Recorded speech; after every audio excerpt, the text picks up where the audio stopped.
For cardio, ji for ग्राम। तो क्या electro, जो आप electro means electrical activity, cardio means heart.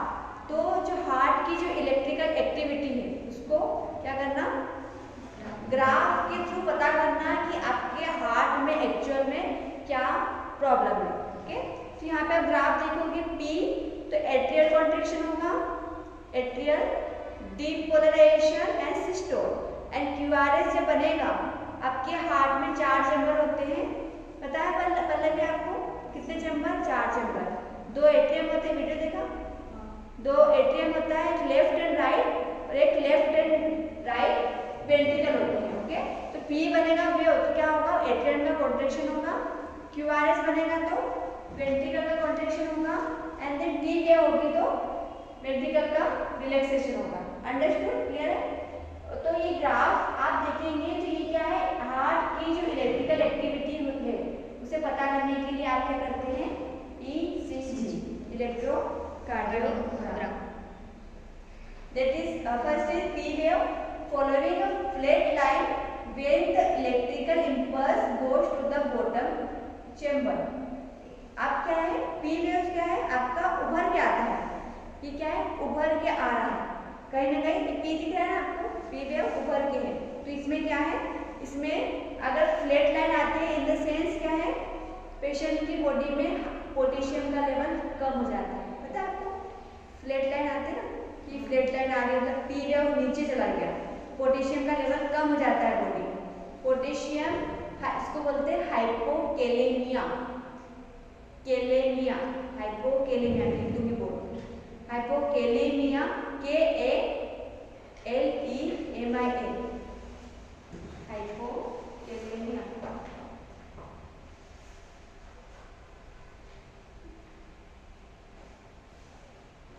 Understood, hypo, HYPO, hypo, HYPO, hypo kalemia, KALEMIA, kalemia means potassium, तो body में कम होता है, तो फ्लैट लाइन आती है तो कम हो जाता है एकदम, और बढ़ेगा तो पी एकदम से बढ़ जाता है, तो उसको उसमें आता है हाइपर, पोटेशियम का लेवल भी बॉडी में बढ़ सकता है। अंडरस्टूड, क्लियर है? Then the right and the left bottom chambers or ventricles make the next wave called the QRS complex। P के बाद क्या है, QRS बनेगा, जिसमें क्या है, वेंट्रिकल का कॉन्ट्रैक्शन होता है। Okay, third is the final wave और P wave represents electrical recovery और return to a resting stage of the ventricle. जो आपका वेंट्रिकल है उसको रेस्ट भी तो चाहिए, उसको रिलैक्स भी तो होना है, तो जब रिलैक्स होगा तो क्या बनेगी, टी वेव। इक्विपमेंट्स नीडेड, हमें ईसीजी लेने के लिए क्या क्या इक्विपमेंट चाहिए होते हैं, ईसीजी मशीन, ठीक है, ईसीजी आप लीड्स लगाते हैं तो उसके लिए मशीन भी तो चाहिए ना। Second one is recording paper, machine के अंदर पेपर्स भी होते हैं, रिकॉर्डिंग पेपर, क्रोल होता है, क्रोल को लगाना होता है, जब आप ईसीजी लेते हैं तो वो उस पर ग्राफ बनता है, वेव्स बनती है। एंड इलेक्ट्रोड्स, इलेक्ट्रोड्स कहाँ लगाते हैं, चेस्ट लिफ्ट, चेस्ट में बताऊंगी कहाँ कहाँ पे लिड्स लगाते हैं। तो इलेक्ट्रोड्स क्या होते हैं, चिपकाने वाले, देखे होंगे आप लोग, राउंड होते हैं, चिपका स्टिक कर देते हैं, उसके अंदर वो लगा लिड्स लगाते हैं। इलेक्ट्रोड जेल, जेल के बिना आप उसको अप्लाई नहीं कर सकते। इलेक्ट्रोड्स होते हैं वो इलेक्ट्रोड्स अंदर चिपकाने वाले, ठीक है, ये इलेक्ट्रोड्स क्या है, ये इसके अंदर ही आते हैं, बाइंडिंग आती है। आप क्या करते हो, उसके अंदर बल्ब होता है, चिपकाते हैं, जेली लगाते हैं, जेली लगाते हैं, उसमें क्या करते हैं, ईसीजी लेते हैं। And tissue paper, boss cloth, jelly क्या होता है, चिपकता है, तो क्या होता है, उसको आपको फाइट करने के लिए, पोंछने के लिए क्या चाहिए, टिश्यू पेपर। असेसमेंट गाइडलाइंस क्या क्या है, review the patient's medical report and plan of care for information about the patient needs for an ECG. अब क्या है, असेसमेंट गाइडलाइन क्या है कि आप ईसीजी लेते हैं तो पेशेंट को इन्फॉर्म करना होता है, क्या इन्फॉर्म करोगे, क्या हम ईसीजी ले रहे हैं, और पेशेंट को समझाना है आपके पास जो भी मोबाइल फोन है, इलेक्ट्रिकल ऑब्जेक्ट होते हैं ना, मोबाइल फोन है या फिर कुछ ऑर्नामेंट्स है, ऑर्नामेंट्स रिंग है, ठीक है, या फिर गले में कुछ माला पहनी हुई है तो वो रिमूव करना है, उसके बाद में आप ईसीजी ले सकते हो। नहीं तो क्या होता है ईसीजी में वो रॉन्ग रिजल्ट आता है, जो वेव बनेगी ना ईसीजी में तो वो रॉन्ग रिजल्ट आएगी। तो आपको पेशेंट के जो पॉकेट में मोबाइल भी है, सेल फोन है, वो निकालने के लिए बोलना है। आ सकता है पेशेंट कार्डियक स्टेटस, पेशेंट का एक गाइडलाइन बोलती है कि पेशेंट का जो पेशेंट की जो कार्डियक स्टेटस है, हार्ट में जो प्रॉब्लम हो रही है वो असेस करने के लिए पता करने के लिए करते हैं, including heart rate, pulse pressure, auscultation of heart, sound. If the patient is already connected to a cardiac monitor, देखो जैसे अगर पेशेंट कार्डियक मॉनिटर से कनेक्टेड है तो remove the electrodes to accumulate the precordial leads to minimise electrical interference on the ECG plate. ECG लेने से पहले अगर पेशेंट मॉनिटर पे है उसको बीपी कप भी लगा हुआ है, ऑलरेडी लीड्स लगी हुई है, SpO2 प्रोब लगा हुआ है, तो ये सब निकालना है। ये रिमूव करने के बाद में ही आप ईसीजी ले सकते हो। अदरवाइज जो ईसीजी ले रहे हैं उसमें क्या होगा, इंटरफेरेंस मतलब रॉन्ग रिजल्ट आएगा, रॉन्ग मतलब गलत रिजल्ट आएगा, गलत ग्राफ बनेगा। ठीक है, तो अब ध्यान रखना जब भी पेशेंट को अलग से कुछ लगा हुआ है मशीन वगैरह वायर को निकाल देना है। ठीक है, ऑक्सीजन वगैरह लेने दो, कोई दिक्कत नहीं है, पर उसको निकालने के बाद ही आप ईसीजी ले सकते हो, नहीं तो ईसीजी क्या होगा, रॉन्ग फाइंडिंग मिलेगी, गलत फाइंडिंग मिलेगी। Third point is keep the patient away from objects that might cause electrical interference such as equipments and power cord. अब क्या है, जो भी ऑब्जेक्ट से आप कनेक्ट कर रहे हो पर पेशेंट को क्या करना है, पेशेंट को क्या बोलना है, हिलना नहीं है। हिलते तो क्या होता है, वो वायरिंग क्या होगा, वायर भी हिलेंगे ना तो मशीन क्या होगी, वायर हिलेंगे तो मशीन में जो अपने जो अगर पेशेंट का ईसीजी क्या है नॉर्मल है तो एब्नॉर्मल आ सकता है, गलत रिपोर्ट आ सकती है। Inspect the patient chest for area of irritations, breakdown, excessive hair that might interfere with electrode placement. अगर पेशेंट की चेस्ट पे ज़्यादा हेयर है, ठीक है, या फिर कुछ लगा हुआ है तो उसको क्या करना है, उसको हेयर से उसको रिमूव करने के बाद में आप इलेक्ट्रोड्स लगा सकते हैं। नहीं तो जो इलेक्ट्रोड्स लगा रहे हैं बार बार निकलेगा, हेयर पे चिपकता है क्या, नहीं चिपकेगा, तो बार बार निकलेगा और इंटरफेयर होगा आपको बार बार। एक भी लीड्स निकल जाती है तो क्या होगा, रिपोर्ट नहीं आती, वो गलत आएगा, वेव गलत बनती है। तो आप जब आप लगाते हो, अप्लाई करते हो लीड्स तो ऑन करते हो मशीन को तो ग्राफ ऐसा बनता जाता है, ग्राफ ठीक है बनेगा। तो आप देखोगे तो उसमें क्या है, आपको गलत दिखेगी, तो आप क्या करोगे, फिर से लीड्स चेक करोगे, कहीं निकल जाता है फिर से लगाओगे, फिर वापस से निकल गया तो क्या होगा, इंटरफेयर होगा। आपको ईसीजी करने में कम से कम 15 से 20 मिनट लग जाएंगे, क्योंकि 5 मिनट में ईसीजी हो जाती है। ठीक है, तो बहुत इंटरफेरेंस होते हैं, ध्यान रखना जब भी हेयर्स होते हैं तो आपको रिमूव करना होता है। ठीक है, देखो आप यहाँ देखेंगे, आप लीड्स कहाँ लगाते हैं, लीड्स है ना, तो ईसीजी में मशीन बताई थी आपको आईसीयू में, पहले भी आपको ओरिएंटेशन में बता आज दे दूँगी। ठीक है, आप यहाँ देखेंगे, आपने जो चेस्ट होता है ये आप देखोगे V1 का है राइट साइड, तो इंटरकोस्टल स्पेस पता है आपको, इंटरकोस्टल स्पेस क्या होती है, ये आप देखेंगे रिब, ठीक है, रिब से इसके बीच में इंटरकोस्टल स्पेस होती है।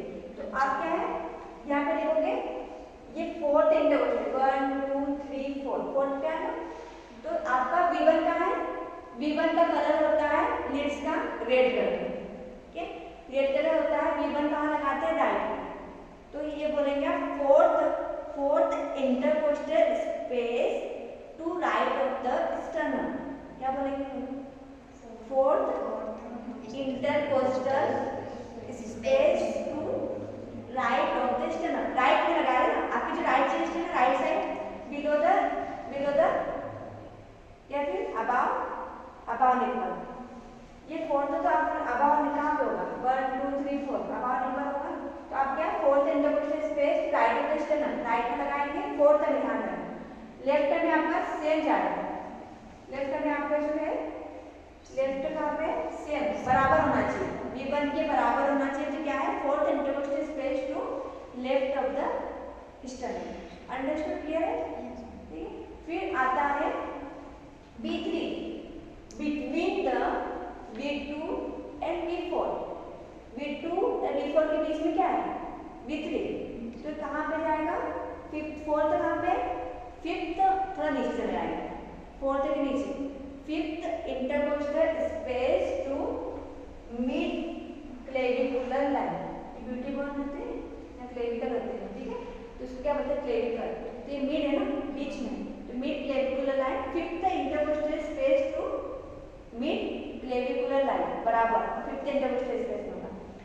अब ये B5 कहाँ है, एक्सिला आता है, एक्सिला ये, ठीक है, तो फिफ्थ कहाँ पे आएगा, fifth intercostal space to anterior axillary line, fifth intercostal space to axillary mid axillary anterior axillary line, anterior में सामने, एंटीरियर मतलब सामने, ठीक है, एंटीरियर एक्सिलरी लाइन। B6 कहाँ आएगा, fifth intercostal space to mid, ये मिड एक्सिलरी लाइन, मतलब बीच में एक्सिलरी की जस्ट मिड लाइन है, मिड एक्सिलरी लाइन। मैं आपको बताऊंगी जो वर्ड है ये लिखा हुआ है, V1 का है fourth intercostal space to right of the sternum, ठीक है, क्लियर है। V2 क्या है, fourth intercostal space to left of the sternum, है ना, directly between the lead V2 and V4, V2 और V4 के बीच में क्या लगाते हैं, B3 लीड लगाते हैं, ओके। एंड फिफ्थ फोर्थ कहाँ पे, fifth intercostal space at mid clavicular line, है ना, मिड मतलब एक जो क्लेविकल इसको बोलते हैं, जो ब्यूटी बोन होती है उसको बोलते हैं क्लेविकल। फिफ्थ कहाँ पे है, लेवल विद B4 एक लेफ्ट एंटीरियर एक्सिलरी लाइन, इतना क्लियर। सिक्स्थ कहाँ पे, मिड एक्सिलरी लाइन, ठीक है, left mid axillary directly under the mid point of the armpit, okay, जो एक्सिला है उसके डायरेक्टली लाइन बनाएंगे। ये लिप लगा दी, इसको बोलते हैं पेरिकार्डियल लिप, क्या बोलेंगे, पेरिकार्डियल लिप। आप पेरिकार्डियल लिप में कलर कोडिंग याद रखना, जब भी आपके पास बहुत सारे लीड होते हैं, आप बार बार नंबर नहीं देख पाओगे, तो आपके पास क्या होना चाहिए, कलर कोडिंग। कलर कोडिंग मतलब आपको पता होना चाहिए कि V1 का कलर क्या होता है, रेड, V2 का येलो, फिर green, brown, black, purple, red, yellow, green, brown, black, purple, ठीक है, 6 हो गए। तो ये आपके क्या है, कलर कोडिंग, बोलो कलर कोडिंग याद कर, रट लो, red, yellow, green, brown, black, purple. तो आपको उसमें कलर्स होते हैं, तो जैसे कलर कलर देख के लगाते जाओ, आपको नंबर भी नहीं देखना पड़ेगा, अंडरस्टूड, इजी रहेगा आपके लिए। अब देखते हैं हाथ और पैर में भी लगाते हैं लीड्स, ठीक है, ये आपके जो हाथ है, देखो लेफ्ट, आपका जो लेफ्ट लेग है, लेफ्ट लेग कौन सा है, ये है, ठीक है, लेफ्ट राइट लेग आपका ये है ना, राइट आर्म, यहाँ पे आप देखेंगे कलर देखेंगे, ये आपका राइट साइड है, यहाँ पे कलर कौन सा लगता है, राइट, यहाँ पे कलर कौन सा है, रेड, ये रेड है, ब्लैक है, yellow and green, red, black, yellow, green, इसमें अलग कलर दिया है, ठीक है, रेड, ब्लैक, येलो, ग्रीन, ठीक है, यहाँ पे लगाते हैं, यहाँ पे लगाते हैं, ठीक है, मैं आपको उसमें बता देती हूँ।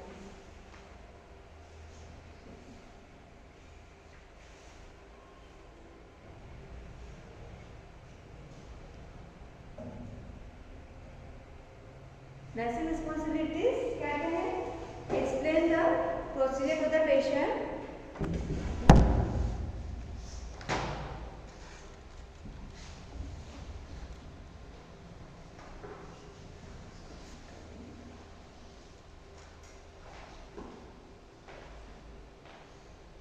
उसको लिख लेना जो ग्राफ में बताऊंगी।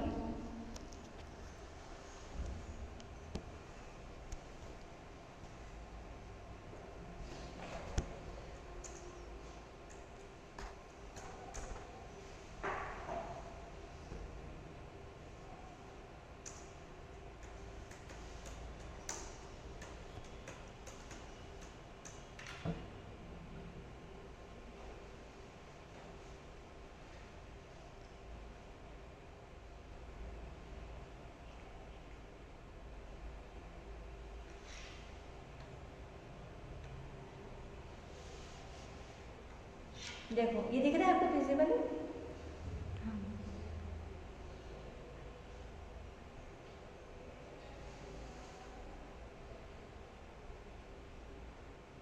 थोड़ा तो विजिबल होगा, देखो रेड दिख रहा है आपको, रेड कलर, तो रेड कलर कहाँ पे होता है? राइट आर्म में लगाते हैं, है ना। लेफ्ट आर्म में कौन सा है? येलो है। ब्लैक कहाँ पे है? राइट लेग में। ग्रीन का है? Left leg. ओके, तो आप ऐसे याद कर सकते हो। कैसे याद कर सकते हैं? Black, red, black, yellow, green. Okay, दिख रहा है ना? रेड, रेड ये वाला, red, black, yellow, green. Okay, तो कलर कोडिंग आप जब एग्जाम में आता है तो आप इस तरीके से भी एक्सप्लेन कर सकते हैं। ओके, अभी क्लियर है? यस। कलर कोडिंग से ही आप क्या करो? अप्लाई करो। नर्सिंग मैनेजमेंट क्या है?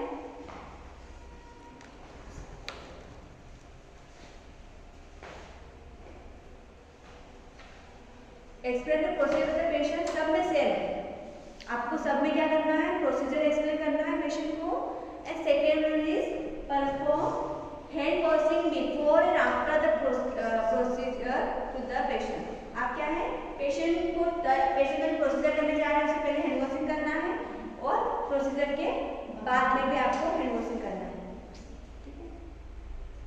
And third one is make sure that the lead are totally plane.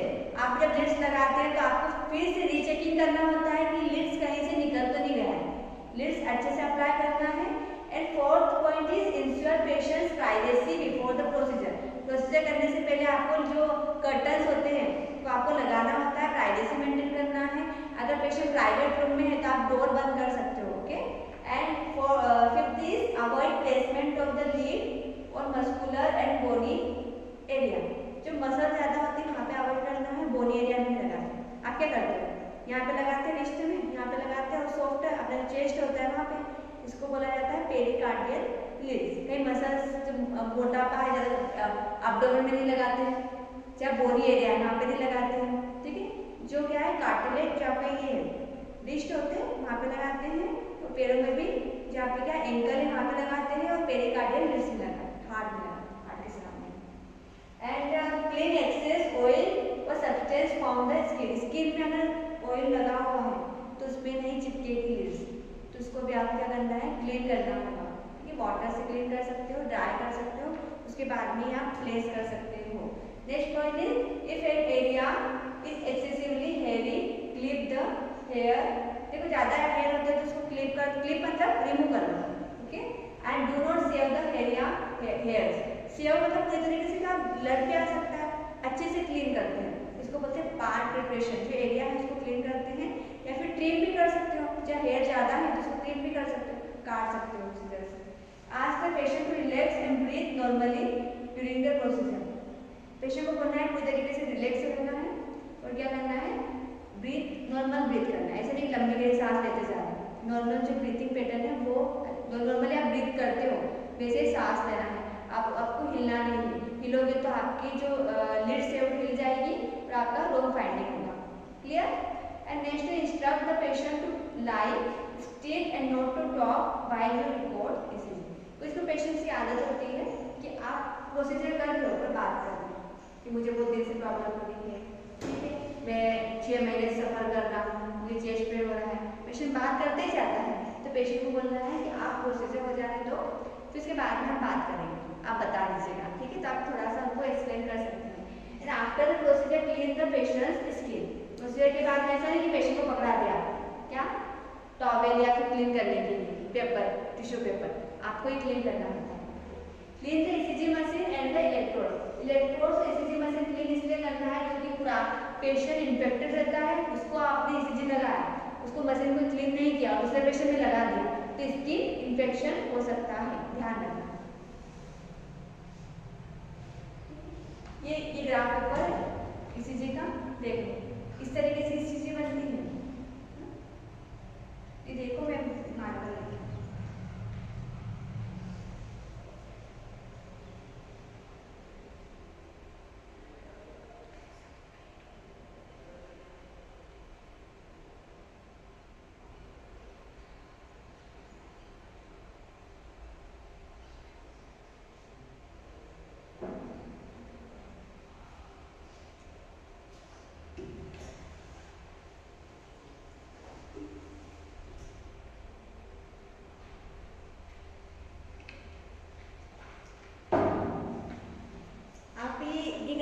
है आपको?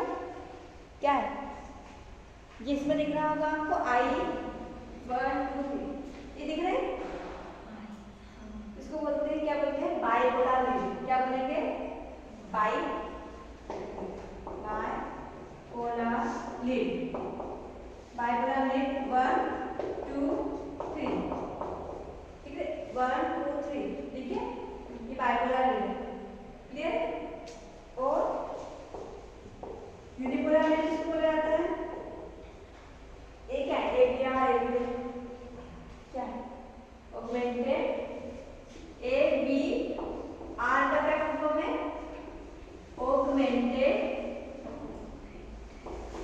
ऑगमेंटेड वेक्टर राइट, और ABL क्या है? Augmented vector left, ABF augmented vector foot. This is bipolar lead. ये बाइपोलर लीड है। Augmented vector right, augmented vector left, augmented vector foot. Bipolar lead पर unipolar lead, unipolar. ये bipolar है, ये unipolar है। तो कितने और टोटल मिला है? 6 हो गए। आप V1 V2 V3 V4 V5 V6 V7 कितने लगेंगे? पहली गाड़ी लगती थी 6, ठीक है? 6 है ना, तो 6 + 6 कितना हुआ? 12 लगाया। कितना लगाया? अप्लाई कितना किया? अप्लाई कितना किया? टोटल मिलाया, हाथ पे लगा के चेस्ट पे अप्लाई कितना है? अप्लाई मतलब लगाया कितना है? ये तो 6 है ना, और हाथ में 2 लगाया, हाथ में पैर में 2 लगाया, तो 10 हुए ना। लगाया सिर्फ 10 है, तो 12 कैसे हुए? 12 कैसे हुए? क्योंकि बिकॉज ऑफ आपने सुना होगा अर्थिंग का तार से, अर्थिंग लाइट कहाँ से चलती है? एक जमीन में तार होता है इलेक्ट्रिसिटी के लिए, और एक अपने लाइट देता है। वैसे ही आपके जो इलेक्ट्रिक ECG लेते हैं ना, तो क्या है? इलेक्ट्रिकल एक्टिविटी चेक करते हैं। ये भी इलेक्ट्रिकल डिवाइस है, तो अर्थिंग का तार होता है, अर्थिंग होता है इसमें। तो इसमें क्या है? ये यूनिपोलर और बाइपोलर लीड्स होते हैं, ठीक है? यूनिपोलर बाइपोलर ट्रायंगल ऐसा लग रहा है। मैं मार्कर मंगवा दूंगी यहाँ से। ये देखो, ये ट्रायंगल ऐसा होता है, दिख रहा है? ट्रायंगल तो दिख रहा होगा। तो यहाँ पे क्या करते हैं? यहाँ पे ये यूनिपोलर लीड 1 2, ये क्या था? बाइपोलर लीड था, जो मैंने 3 बताया था। यहाँ पे ABR ABL ABF, ऐसे क्या बोलते हैं? ABR ABL right, ABR left, ABL foot, एक राइट साइड, लेफ्ट वाला आरती में जाए, इसको माइनस में करते हैं। फिर 3 हो गए ट्रायंगल, 3 कैसे? 3 हो गए तो यूनिपोलर बाइपोलर, 6 हो गया, पहले कार्डियल आपका 6 हो गया, तो 12 होगा। इसी कारण से इसको बोलते हैं, कैसे मैं बताऊं, इंथोवेंस ट्रायंगल, इंथोवेंस ट्रायंगल, ENTHO इंथोवेंस ट्रायंगल। ये ट्रायंगल बन रहा है ना, तो यहाँ पे क्या होगा? माइनस प्लस माइनस, और यहाँ पे एक राउंड बनेगा,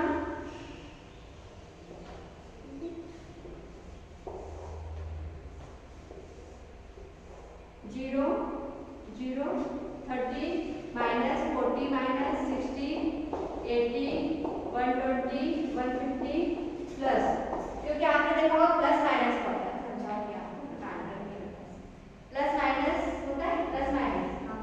प्लस माइनस के बिना आपका इलेक्ट्रिकल एक्टिविटी जनरेट नहीं होगा। प्लस माइनस होगा तो ये क्या होगा? इस ग्राफ बनेगा। तो ये जो इंटरवेंस ट्रायंगल है, इंटरवेंस ट्रायंगल की वजह से क्या कर सकते हैं आप?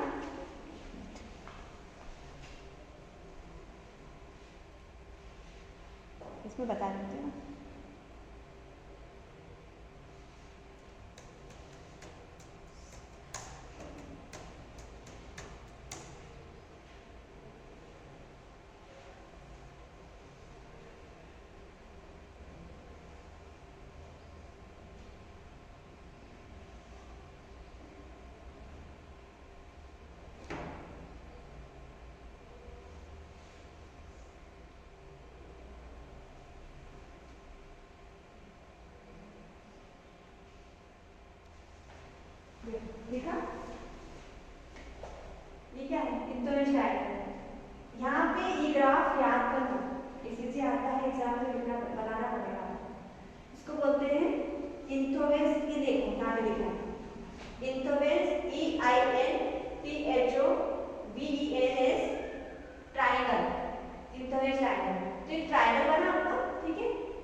जो ग्राफ पेपर बनता है उसमें 12 यूनिट्स का ही बनेगा। 10 का नहीं से नहीं, 1 2 निकाल लो, 10 हो गए, ठीक है, 2 निकाल, 2 ऐड कर दो, वहीं से 12 हो गए। तो तब भी क्या होगा, रो रिजल्ट फाइंड निकालना। जो आपका ग्राफ पेपर बनता है उसमें 12 यूनिट्स का बनेगा और अप्लाई करोगे 10 यूनिट्स, ठीक है। आपसे पूछे जाएंगे प्रैक्टिकली क्वेश्चन, आपसे पूछेंगे कितनी लीड अप्लाई करते हैं, तो आपको बताना 10 लीड अप्लाई करते हैं और लीड्स कितना बता शो करते हैं, 12 बिकॉज ऑफ यूनिपोलर लीड अपनी 3 है, बाइपोलर लीड 3 है और पेरिकार्डियल लीड 6 है, तो 12 हो गए। यूनिपोलर लीड कौन सी थी पहले?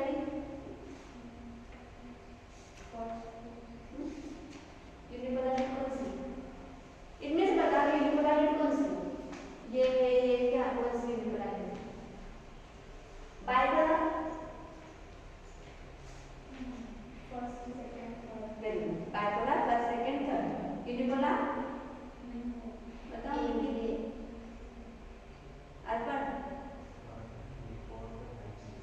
बाइपोलर यूनिपोलर लीड कौन सी थी?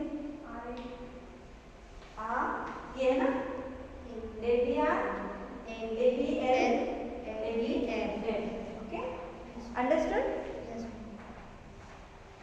फिर ये क्या है, ये बस नंबरिंग दी हुई है, आपने पढ़ा हो 10वीं 12वीं में, गोला बनता है उसमें माइनस प्लस होता है, तो ये क्या है, ये राउंड है, राउंड चक्र है, तो ये 30 डिग्री पे है, ये 60 डिग्री पे है, 90 डिग्री पे है, 120 150, तो गोला बनेगा तो ये तो नंबरिंग तो आएगा ना, नंबरिंग आएगा तो माइनस प्लस बनेगा, तभी क्या बनेगा, graph.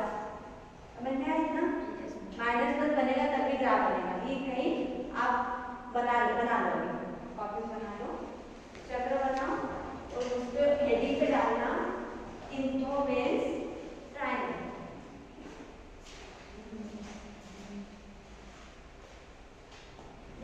इन्फोमेंस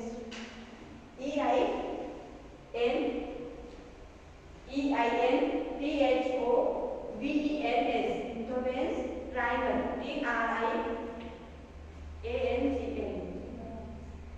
इन्फोमेंस EINTHOVEN,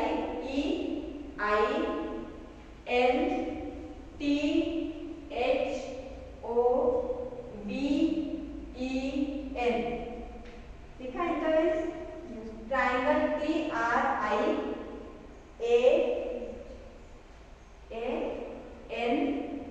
TRIANGLE, triangle, understood. आप ये बनाओ,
बना लिया।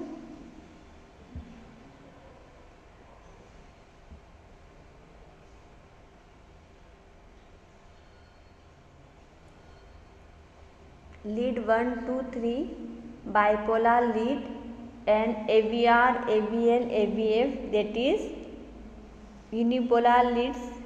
आप टोटल काउंट करेंगे तो 6 हो जाएगा. एंड पेरिकार्डियल लीड्स होता है V1 से लेके V6, टोटल 6. तो हमारे लीड्स होते हैं टोटल 12 लीड्स, बट अप्लाई करते हैं 10 लीड्स.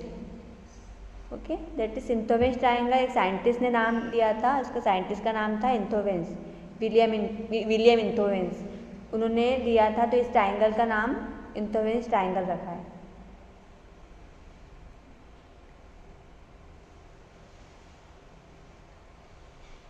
क्लियर?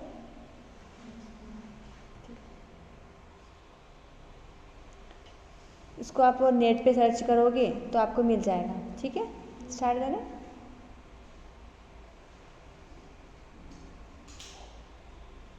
ये आप ग्राफ देख सकते हो कि जिसमें PQRST दिख रहा है आपको. किसी में चेंजेस है, किसी में उल्टा है. ठीक है, किसी में ऐसे बन रहा है वेव. तो PQRST बना, QRST बना. इसमें डिनोट होता है अगर किसी को प्रॉब्लम है, P फ्लैट बन रहा है, P वेव फ्लैट भी हो सकता है, QRS भी फ्लैट हो सकता है, या फिर T भी फ्लैट हो सकता है. तो डिनोट करता है कहीं ना कहीं वेंट्रिकल में प्रॉब्लम है, या फिर एट्रियल फिब्रिलेशन हो रहा है, या फिर फ्लैट लाइन हो रही है. फ्लैट लाइन मतलब पेशेंट का हार्ट हमेशा के लिए सो जाता है, मतलब हार्ट पंपिंग नहीं करता है. डेथ वाले पेशेंट में पूरा फ्लैट हो जाएगा. ठीक है, इसमें ना यूनिपोलर लीड बनेगी, ना बाइपोलर लीड बनेगी, ना पेरिकार्डियल लीड्स बनेगी. Understood? Next is nursing management. Nursing management clear था आपका? नर्सिंग मैनेजमेंट हमने पढ़ लिया, तो उसमें कोई डाउट तो नहीं है. सारी चीज़ों में क्या है, assess the condition of the patient to explain the procedure to the patient. Okay, next point is ABG interpretation. ECG में कोई डाउट तो नहीं है अभी तक आपको?